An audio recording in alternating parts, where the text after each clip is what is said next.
Welcome to उत्कलिंग मु RC Behera recently आपण एमती किसी आर्टिकल देखिथिबे जोटी लिखाई proton beef therapy out of rich for many with cancer.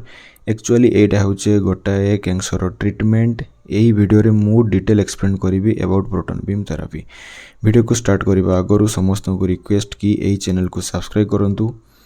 एटा गोटे newly created channel, so support to it for such type of content. तो recently proton beam therapy news रे थिला कहीं ना इंडिया रे प्रोटोन बीम थेरापी रो requirement बहुत अच्छी किंतु सेतिक मशीन अवेलेबल ना। केवल गोटाए प्रोटोन बीम थेरापी मशीन अच्छी इंडिया रे। तेणु इंडिया रे लोक मानकु बहुत वेट करिया पई पड़े एवं किछि लोक विदेश मध्ये जांती प्रोटोन बीम थेरापी पई। प्रोटोन बीम थेरापी जानिबा आगरु प्रथमे जानतु कैंसर रो ट्रीटमेंट पई कोन कोन ऑप्शन अछि आम हाथ रे। Surgery, chemotherapy, radiotherapy, target therapy, immunotherapy, stem cell और bone marrow transplant, hormone therapy. Cancer type अनुसार डॉक्टर ट्रीटमेंट करेंगे। सिंगल ट्रीटमेंट ऑप्शन हो पारे बा मल्टीपल ऑप्शन हो पारे। फॉर एग्जांपल किसी केस रे फास्ट सर्जरी करा जाए, तापर केमोथेरापी बा रेडिएशन थेरापी करा जाए फॉर बेस्ट रिजल्ट। देखंतु केमोथेरापी, टारगेट थेरापी एवं इम्यूनोथेरापी हेले ड्रग ट्रीटमेंट, मेडिसिन द्वारा ट्रीटमेंट करा जाए। एठी रेडिएशन थेरापी रे एक्सरे रेडिएशन और फोटोन बीम यूज करा जाउतला, बट एबे प्रोटोन बीम मध्य यूज करा होची। आमे एही प्रोटोन बीम विषय रे ही आलोचना करिबा, जोटा रेडिएशन थेरापी रो गोटे टाइप। सो रेडिएशन थेरापी हला दुई प्रकार रो। फर्स्ट फोटोन बीम थेरापी और X ray and proton beam therapy. तेणु प्रोटोन थेरापी हैला गोटे रेडिएशन थेरापी जोटा एक्सरे बदल रे positively charge particle proton use करे। जदि आमे इन्वेंशन कथा कहबा, 1946 मसीह रॉबर्ट विल्सन जी कि जड़े अमेरिकन फिजिस्ट थिले, सी यही ट्रीटमेंट विषय रे फास्ट कहीते। रॉबर्ट विल्सन को फादर ऑफ प्रोटोन थेरापी मध्य कहा जाए। देखो, जदि आमे किसी भी बॉडी को भांगिबा, सी अणु रे परिणत होबो, तापरे परमाणु, तो यही परमाणु को एटम कहा जिवो एवं अणु को मॉलिक्यूल्स कहा जिवो। ताहले मॉलिक्यूल एटम द्वारा गठित होता है। आउ एटम तीनटा स्मॉलर पार्टिकल को नेकी गठित होता है, इलेक्ट्रॉन, प्रोटॉन, न्यूट्रॉन। इलेक्ट्रॉन हैला नेगेटिवली चार्ज पार्टिकल, प्रोटॉन हैला positively charge particle and neutron हैला न्यूट्रल चार्ज। प्रोटॉन एवं न्यूट्रॉन एटम रो सेंटर रे रुहंती, जहाँ को न्यूक्लियस कहा जाए। ताको चारिपटे इलेक्ट्रॉन घूरी बुले। ये हैला गोटे कार्बन रो एटम। सेमिति आम सेल रे भी मॉलिक्यूल्स अच्छी लाइक प्रोटीन एवं डीएनए। डीएनए एवं प्रोटीन को फर्दर डिवाइड कले एटम रे परिणत होबो। ता माने डीएनए एटम मानक द्वारा गठित।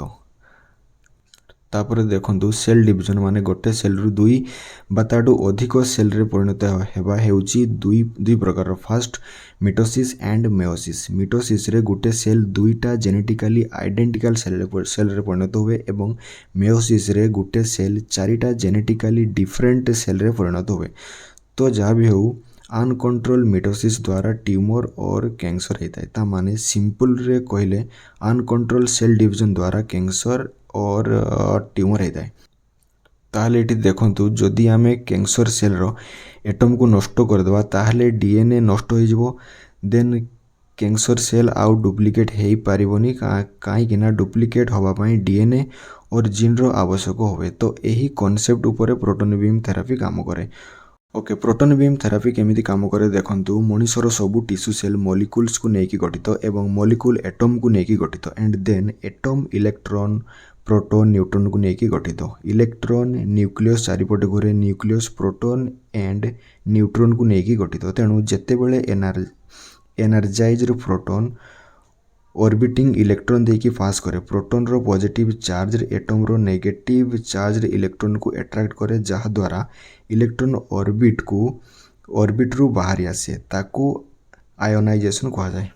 सो आयोनाइजेशन एटम एंड मॉलिक्यूल्स रो कैरेक्टर को चेंज कर दिए। सही हिसाब रे आयोनाइजेशन डीएनए को डैमेज कर देबो एवं डैमेज्ड डीएनए किसी सेल फंक्शन को डिस्ट्रॉय कर देबो। For example cell division. एवं आ गोटे इंपोर्टेंट कथा हला, देखो, normal cell and cancer cell ନିଜେ ରିପେୟାର ହୁଅନ୍ତି ବଟ୍ କ୍ୟାନ୍ସର ସେଲ୍ର ରିପେୟାରିଂ କ୍ଷମତା ବହୁତ ଖରାପ। ତେଣୁ ପ୍ରୋଟନ୍ ଥେରାପି ଦ୍ୱାରା କ୍ୟାନ୍ସର ସେଲ୍ର ପରମାନେଣ୍ଟ ଡ୍ୟାମେଜ ହୁଏ and finally it able to cure cancer and tumour. ତ ପ୍ରୋଟନ୍ ଥେରାପି ଏମିତି କାମ କରେ।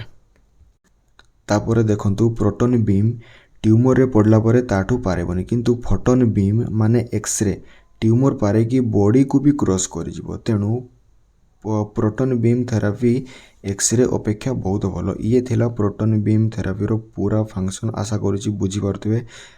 ତାପରେ ଦେଖନ୍ତୁ ପ୍ରୋଟନ୍ ବିମ୍ ଥେରାପି ଇଣ୍ଡିଆରେ କେବଳ ଗୋଟେ ଜାଗାରେ ଅଛି,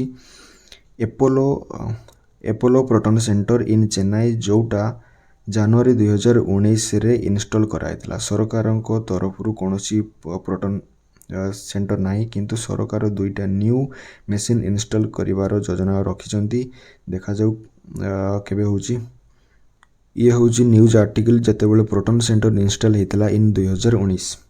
ଯଦି ଆମେ ୱାର୍ଲଡ ଆଭେଲେବିଲିଟି କଥା କହିବା ତାହେଲେ ୟୁଏସ୍ଏରେ ହାଏଷ୍ଟ 42ଟା ପିବିଟି ମେସିନ୍ ଅଛି, ୟୁରୋପରେ 35ଟା, ଜାପାନରେ 26ଟା, ଚାଇନାରେ 7ଟା, ତାଇୱାନରେ 3ଟା, ସାଉଥ କୋରିଆରେ 2ଟା, ଇଣ୍ଡିଆରେ 1। ଇଣ୍ଡିଆରେ ଏହାର ଟ୍ରିଟମେଣ୍ଟ ଖର୍ଚ୍ଚ ପ୍ରାୟ 5ରୁ 30 ଲକ୍ଷ ଟଙ୍କା ଲାଗିବ ଏବଂ ଗୋଟେ ମେସିନ୍ର ପ୍ରାଇସ୍ ପ୍ରାୟ 500 କୋଟି ଟଙ୍କା। ବହୁତ ଏକ୍ସପେନ୍ସିଭ୍। ଓକେ, ପ୍ରୋଟନ୍ ବିମ୍ ଥେରାପିଟା ଏତେ ଇମ୍ପୋର୍ଟାଣ୍ଟ କ'ଣ ପାଇଁ ଦେଖ।